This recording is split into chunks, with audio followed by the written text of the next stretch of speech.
So, Ghostbusters Afterlife has released a new trailer. It's not really much new, it's just a few more additional seconds here and there from the previous trailer. But it is interesting that for the first time, they are officially teasing the old Ghostbusters. Now, we don't see Egon or the other older Ghostbusters, but they are given strong hints that they will make a cameo in this one. Now, this has already been leaked, it's been confirmed a couple independent places, but in terms of the official media, they haven't really released images.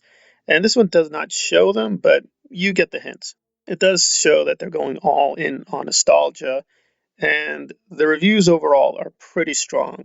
The overall consensus is this is a very, very good movie. Even if you're totally new to Ghostbusters, it's not overwhelming. If you do know the Ghostbusters franchise, it is a lot of kind of extra Easter eggs you're going to be able to catch, right? With Muncher, Stay Puft Marshmallow Man, and so on and so forth. And there are a lot of callbacks to Ghostbusters 1 and 2. That said, are there any reasons for doubt? Well, let's handle the main controversy, which is the nostalgia factor. And several critics keep bringing this up that this goes overboard in referencing the earlier films. Well, what's interesting is that some of them are still trying to praise the 2016 version, but the 2016 version also did a lot of nostalgia. Answer the Call had a lot of references to Ghostbusters 1 and 2. So this is not really a sharp, radical change from the other reboot. This is just going a different path. So I'm not sure that the nostalgia argument makes a whole lot of sense. I agree it can go overboard in some cases, like Rise of Skywalker. There it went really nutsoid.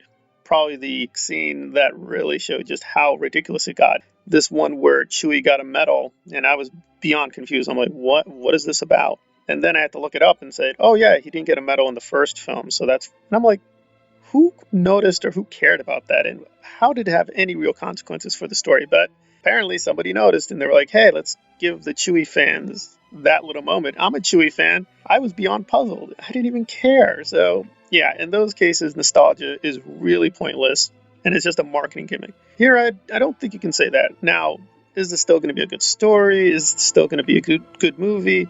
I think we can say with confidence it's going to be pretty solid. I mean, they're only going to release this in theatrical, so they're very confident that the theatrical only is the way to go with this. Which, ironically, even with Halloween Kills, which did really great at the box office, had the Peacock option. So at least the studio is very, very confident that this will do, at least above average, and not just in terms of box office. It will hit the sweet spot with fans, and this has already been released several times before to fans through CinemaCon and other places. So again, critics who like the Ghostbusters franchise as a whole like this one as well.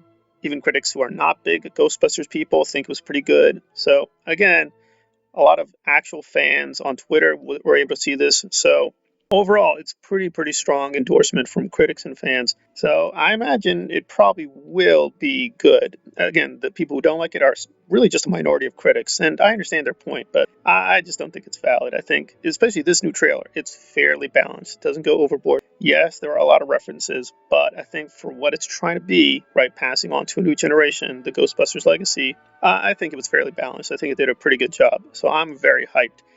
And again, given that this is releasing around the same time, so yeah, it seems an interesting kind of moment when we have not just Ghostbusters Afterlife, but The Matrix, as well as Dune and other movies that, at least for some audiences, did not really work out as well, being given a kind of second chance. I think Matrix 3, I know some people really love that one, but I was very disappointed. I also did not like Ghostbusters 2016 very much, but some people did like it, but I think a lot of fans were disappointed. So it's interesting we're going to be given a second chance with a lot of these franchises. Well, we'll have to wait and see if the promise really holds up. We don't have reviews yet for The Matrix, but some people have gotten a sneak peek at that too. So it'll be interesting if this really is a nice coincidence between what the fans want, what the studios want, and even what the producers wanted. But all the signs are there that Ghostbusters Afterlife is going to earn a very healthy box office and deserves to, because it does what the fans want, provides at least an okay story, really good special effects, and overall does not overdo nostalgia, but does a really good balanced job. But we're going to have to wait and see until it's really released. But all the signs are really positive with the new trailer and the reviews